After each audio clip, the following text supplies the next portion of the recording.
ক্যাজুইনা tree কার লেখা? তরুলতা দত্ত বা তরু দত্ত। তার জন্ম 1856 সালে, তার মৃত্যু 1877। মাত্র 21 বছর বয়সে তিনি টিউবারকিউলিসিসে মারা যায়। তার জীবন দশায় তার চোখের সামনে তার দুই ভাই বোন আরু অ্যান্ড আবজু তাকে ছেড়ে চলে যায় এবং তারা ছোটবেলায় তার নেটিভ ক্লাইমে অর্থাৎ গ্রামের বাড়িতে একটা গাছের তলায় তারা খেলতো। সেই গাছটা কি গাছ এখানে হয়তো উল্লেখ নেই।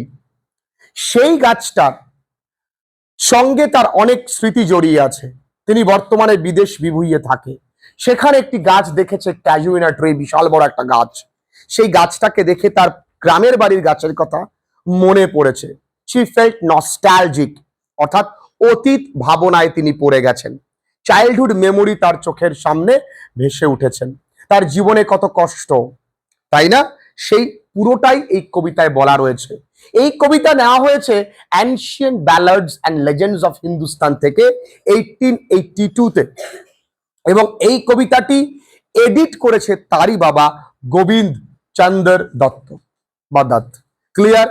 একটি বিরাট গাছ, যেই গাছটাতে একটা লতা এরকম জড়িয়ে জড়িয়ে আছে, তাহলে এই গাছটাকে বলা হচ্ছে যেন এই গাছটা কোনো জায়েন্ট, এই লতাটাকে বলা হয়েছে কোনো পাইথন, এবং এই গাছের যে গুড়িটা, এই গুড়িটা ইনডেন্টেড উইথ স্কার্স। গাছের এই গুড়িটা কিন্তু হ্যাড লট অফ নচেস।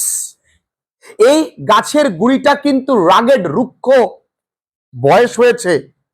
যেমন এই লতাটা তাকে জড়িয়ে আঁকড়ে ধরে আছে, কষ্ট হচ্ছে তার, তবুও কিন্তু এই জায়েন্ট অর্থাৎ এই দৈত্য প্রমাণ গাছটা তার গলায় যেমন মাফলার পরে নেয়, ঠিক তেমন যেমন একটা সৈনিক যুদ্ধ জয়ের পর তার প্রচুর ক্ষতচিহ্নের পরেও তেরাঙ্গাটা কাঁধে পরে নেয়, তেমনি এই গাছটাও কিন্তু গ্যালান্টলি সেইটাকে পরে নিয়েছে। আর এই গাছের প্রতিটা শাখা প্রশাখায় ফুল ফুটে আছে। কালারটা কি? জোরে বলি, আবার বলি, ক্রিমসন। ক্লাস্টার মানে কি? জড়ো হওয়া। আর গাছ যখন ফুল ফুটবে তখন মৌমাছি আর পাখিরা আসবে। মৌমাছি আর পাখিরা যখন আসবে তখন দিনের বেলায় তারা গান করবে, বিভিন্ন গান। রাতেও কিন্তু গান ভেসে আসছে ওই গাছ থেকে, যে গান থামার নয়, অষ্টম প্রহর কীর্তন, তাই না? এই অষ্টম প্রহর কীর্তনের পর কখন শোনা যায়? যখন বাড়ির সব পুরুষেরা শুয়ে পড়ে তখন। ভালো করে বুঝে নাও, কোথাও কোনো প্রবলেম তোমার থাকবে না। তিনি তার জালনা খুলে দিয়েছেন, ভালো কথা। জালনা খুলে তিনি তার চোখ পড়ল ওই গাছের ডালগুলোর ওপরে দাঁড়িয়ে আছে কেডা? একটা গ্রে বাবুন বসে আছে, দাঁড়িয়ে নেই। ও কিন্তু একা। ও কি করছে? সূর্যোদয় দেখছে। আর তার এই ছোট বাচ্চাটা, আধার কার্ড যার এখনো বানানো হয়নি, সেই বাচ্চাটা সে কিন্তু লিপ অ্যাবাউট অ্যান্ড প্লে, অর্থাৎ লাফালাফি করছে, হুড়োহুড়ি করছে, খেলাধুলো করছে। আর এই দূরে কোকিল পাখি, আহা, সে কিন্তু বলছে শোনো শোনো শোনো, আজ দিন হলো, তাই না? আর গরুগুলো তখন উঠবে, আর গরুগুলো কার দিকে চলে যাবে? টু দেয়ার পাস্টার্স, অর্থাৎ তৃণভূমি বা চারণভূমির দিকে। আর যাবার সময় তারা যার পাশ দিয়ে যাবে, কি অপরূপ গ্রাম্য পরিবেশের সুন্দরতা। তারা কার পাশ দিয়ে যাবে সোনা?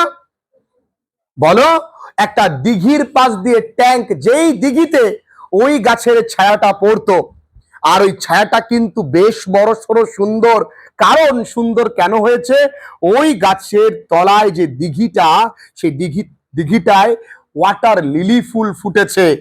যেমন ভাবে স্নো এনমাস্ট, যেমন ভাবে বরফ একত্রিত হয়ে ধবধবে সাদা লাগে, ঠিক তেমনই। কত সহজ একটি কবিতা। এবার এই কবিতার বাদবাকি লাইনগুলো একটু জটিল, আমি খুব সহজে বলে দিচ্ছি। বলছে, ও গাছ, তোমার এই বিশালতার জন্য তোমায় আমি ভালোবাসি না।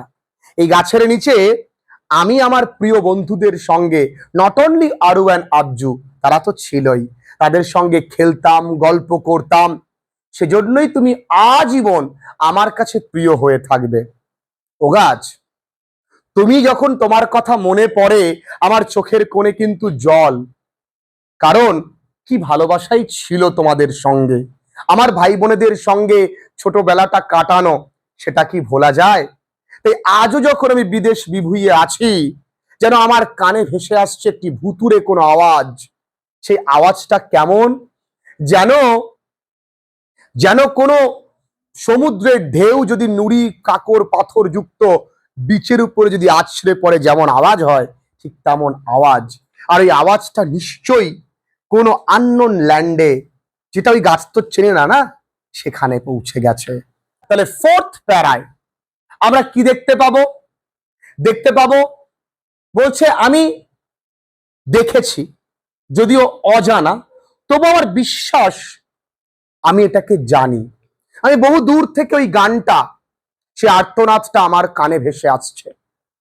আমি কিন্তু ফ্রান্স এবং ইটালির কোনো সমুদ্র তটে বসে আছি, যেখানে সমুদ্রের ঢেউটা বিরাট নয়, সেই ঢেউটা জেন্টলি আমার পায়ের কাছে আছড়ে পড়ছে।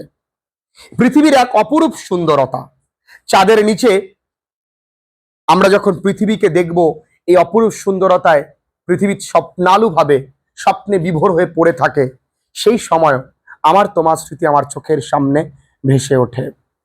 ও গাছ, তুমি আমার ছোটবেলার স্মৃতি না? বলো, তুমি আমার জন্মভূমিতে, মাতৃভূমিতে তুমি ছিলে, আমি তোমায় কি ভুলতে পারি? চলো, সবাই এত চেষ্টা করছে তোমায় ভুলিয়ে দেবার জন্য, এবার আমি কি করি দেখো। ভাবছি চলো আমি তোমায় নিয়ে একটি কবিতা লিখব। কবিতায় এমন ভাবে লিখব যেন বড়ডেলে উইলিয়াম ওয়ার্ডসওয়ার্থ যেমন ইউই ট্রিকে নিয়ে কবিতা লিখেছিল, যেই গাছের শাখা প্রশাখার নিচে আশা, নিরাশা, মৃত্যু, সময় সব থমকে যায়। অর্থাৎ যেখানে এই পার্থিব মৃত্যু প্রদানকারী প্রতিটা জিনিস কাজে লাগে না।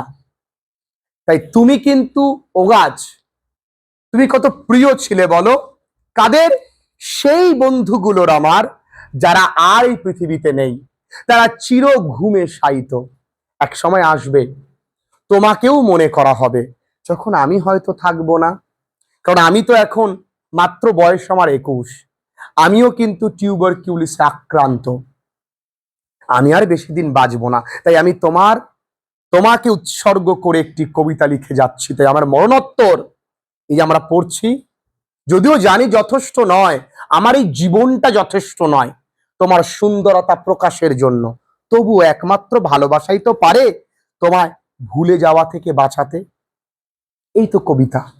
বোধ করি এর বাইরে আর কিছু পড়ার প্রয়োজন হবে না।